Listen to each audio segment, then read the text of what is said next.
என்கிட்ட உண்மையிலேயே ஒருத்தர் வந்து கேட்டாரு, சாமி நான் என் பொண்டாட்டிய டைவர்ஸ் பண்ணணும், எனக்கு ஆசீர்வாதம் பண்ணுங்க. நான் கேட்டேன், என்ன பிரச்சனைன்னு சொல்லுங்க.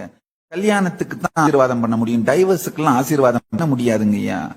என்னதான் பிரச்சனை? அது உண்மையிலேயே சொன்னாரு.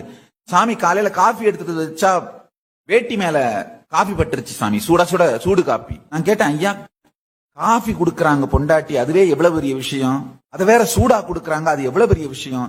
தவறி ஒரு துளி வேட்டி மேல சிந்தி இருக்கு, அதுக்கு போய் என்ன இருக்குங்கய்யா, பொறுத்துக்கப்படாதா?